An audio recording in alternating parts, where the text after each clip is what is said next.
High guys, welcome to issues life palette. এটা হচ্ছে day 2 আর সঙ্গে থাকো দেখতে যে আমি কিভাবে আমার ট্রিপটা কাটালাম সেকেন্ড ডেতে। সকালবেলা ঘুম থেকে উঠেই আমরা চলে গেছিলাম সমুদ্রের কাছে টাইম স্পেন্ড করতে। আর কি ভালো হাওয়া দিচ্ছিল, অ্যাজ ইউ ক্যান সি। সূর্যটা একদম সবে সবে উঠেছে আর এত ভালো লাগছে, তাই জন্য আমরা ওখানে ঘোরাঘুরি করছিলাম, কতগুলো ছবিও তুলেছি। আর সকাল সকাল উঠেই আমাদের হোটেলের একদম সামনেই ছিল একটা ছোট দোকান, সেখানে আমি আর দিদি মিলে চা খেয়েছি। আর সামনেই একটা কুকুর এসে বসে থাকতো, তো আমাকে দেখে কুকুরটা লেজ নাড়াচ্ছিল, আমি তাকে বিস্কুট কিনে খাওয়ালাম।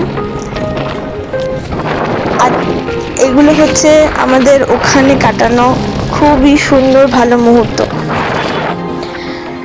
সমুদ্রের সামনেই যে স্যাকটা করা ছিল ওখানে ছিল দোলনা, আর আমার দুলতে এত ভালো লাগে তাই নিজেকে সামনে রাখতে পারিনি। দিদি আমার অনেক ভালো কতগুলো ছবি তুলে দিয়েছে।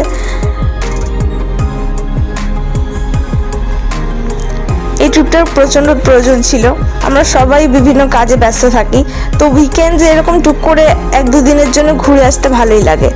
ভাগ্যে সাঁতারটা শিখেছিলাম, আমাদের বাড়ির ওখানে একটা পুকুরে আমার বাবা আমাকে সাঁতার শিখিয়েছিল, গান চালিয়ে দিয়েছিল, আর নাচতে এত ভালো লাগছিল পুলের মধ্যে।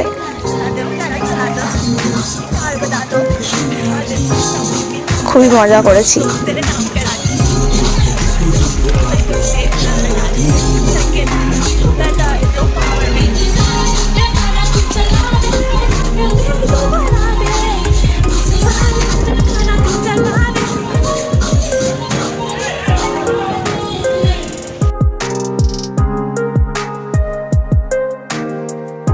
তারপর ব্যাস, এবার বিকেলের দিকে একটু গেছিলাম সমুদ্রে, কয়েকটা ওখানেও ছবি তুলেছি, সেটা তোমাদের সঙ্গে শেয়ার করে নিচ্ছি।